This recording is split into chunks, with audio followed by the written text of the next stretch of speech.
Oi, lobinhos e lobinhas. Um assunto bastante polêmico é por que o Barsi não investe em fundos imobiliários. E eles têm dois grandes motivos, e esse vídeo a gente vai conversar sobre isso, porque a gente sempre tem como referência alguém de algum lugar, de algum ramo. No caso dos investimentos, o Barsi ele é uma referência para todo mundo. Ele é a pessoa física que mais recebe dividendo no nosso país e que tem mais dinheiro investido na nossa bolsa. Sobre a ótica dele, a gente vai trocar essa ideia e refletir por que para ele fundos imobiliários não faz sentido. Lembrando que ele é um investidor com muito recurso, então muitas das ações dele é sobre a ótica de alguém que tem um recurso absurdo. Vamos lá, o motivo dele de não investir em fundos imobiliários é porque ele, a filha dele, as empresas dele de investimento não investem no ramo imobiliário porque é um dos primeiros ramos a sofrerem com crises. E é verdade, esse argumento dele faz bastante sentido. Por exemplo, na pandemia, muita gente perdeu renda. Se perdeu renda, você acha que elas vão continuar construindo? Elas vão comprar casas se elas perderam renda? Ou se a renda delas diminuíram, é mais sensato elas acabam parando de investir no ramo imobiliário, seja para comprar, seja para continuar construindo, e tenta só passar pela crise da melhor maneira possível, não investindo em nada do ramo imobiliário. Isso é bastante sensato. Normalmente as coisas do ramo imobiliário também são mais caras. Você vai fazer uma reforminha ali, vai trocar de telhado, levantar uma parede, é muito dinheiro. Imagina comprar uma casa. Então é um setor que é bastante atingido em crises. Esse argumento dele faz bastante sentido, por isso que eles não investem no ramo imobiliário. E o segundo motivo que não faz tanto sentido para nós, mas para ele faz, e esse é o principal motivo, é que os fundos imobiliários não têm liquidez. E agora é que eu quero com vocês discutir isso. Por quê, Diego? Porque basicamente, pessoal, vamos ver pela ótica do Barsi.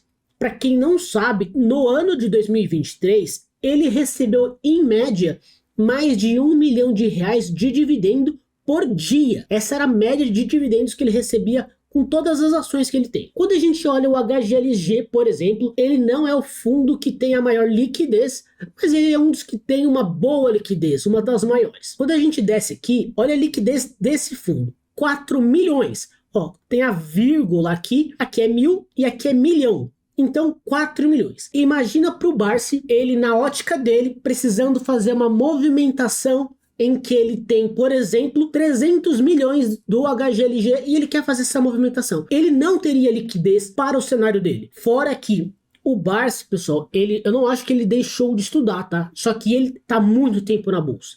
E por estar muito tempo na bolsa, ele com certeza viu diversos tipos de investimentos surgirem e morrerem, e diversos outros que estão ainda nascendo, estão se desenvolvendo. Os fundos imobiliários, eles não são tão antigos. Tem um primeiro fundo lá na década de 90, mas esse primeiro fundo ele era para poucas pessoas. Foi quando surgiu a ideia de fundo imobiliário, mas basicamente eles começaram a ferver, a ter uma disseminação mais constante, mais abrangente, de 2010 para cá, mais ou menos. 2008 tem alguns, mas é bastante recente. As ações não, as ações são muito mais antigas e ele está nesse mercado de ações há muito mais tempo. Então, quando a gente olha o HGLG e vê essa liquidez de 4 milhões, para ele, essa é uma liquidez muito baixa. Vamos ver outros. O XPML 11, por exemplo, 15 milhões. Pô, já melhorou, Diego, verdade.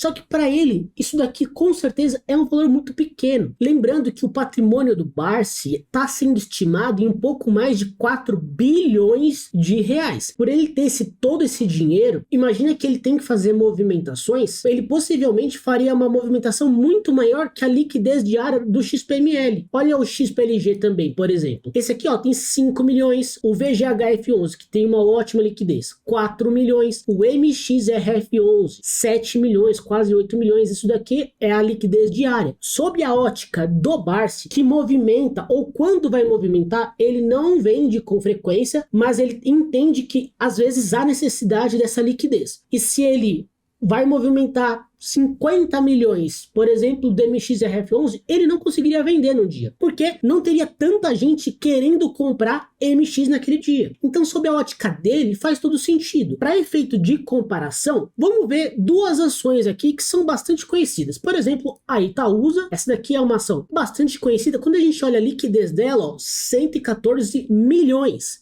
Então, é muito diferente. Uma outra ação que é o Banco do Brasil, quando a gente olha, 124 milhões. Então, isso daqui é muito mais próximo da realidade do Barsi. Se ele precisa fazer uma movimentação, se ele precisa fazer a venda de alguma ação, porque ele está pretendendo comprar outra ação, ou enfim, por algum motivo, nas ações, ele consegue fazer essa liquidez. Nos fundos imobiliários, não. Imagina que ele quisesse vender 50 milhões de reais em XPML 11. Numa média de 15, ele não conseguiria. Ele ia conseguir vender 15 milhões, ter 15 milhões de venda, provavelmente, só que os outros 35. Esse é o ponto e é o ponto de vista dele. Por isso que quando a gente olha sobre a ótica do Barsi, sobre a ótica de alguém que movimenta milhões, não sob a nossa ótica, a ótica de quem está começando a investir, quem está criando patrimônio, quem está desenvolvendo o hábito de investir, comprando cotinhas e cotinhas de um pedacinho de cada vez e aumentando gradativamente os nossos dividendos. Sob a nossa ótica, faz todo sentido,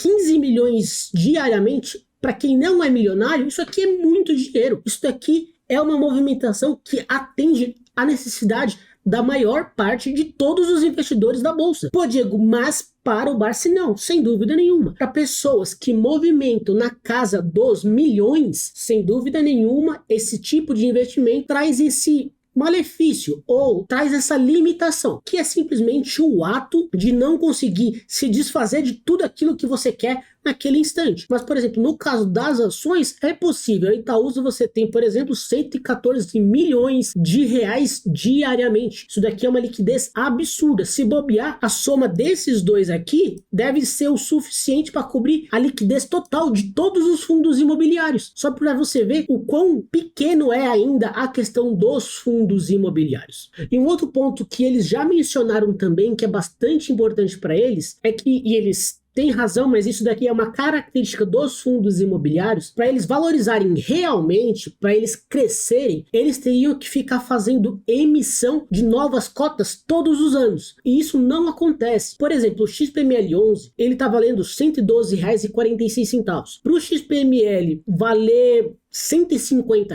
e para R$ 200, de duas uma. Ou vai se passar muitos e muitos anos para que gradativamente, numa curva de crescimento bem branda, bem pequena, haja valorização dos imóveis e ele consiga chegar nesse valor. Isso vai ser há bastante tempo, ou faz bastante emissão. A emissão é a única maneira que um fundo imobiliário tem de aumentar o seu patrimônio muito rápido, só que eles nem fazem isso, eles não fazem isso constantemente. E isso faz com que um fundo imobiliário ele permaneça ali no estágio dele por muito tempo, aí cresce um pouquinho, aí ele cresce um outro pouquinho. O fato dele entregar os dividendos mensalmente faz com que um fundo imobiliário deixe de investir nele. Isso é natural. Imagina que o fundo imobiliário receba todos os aluguéis de todos os inquilinos. Ele recebeu os aluguéis.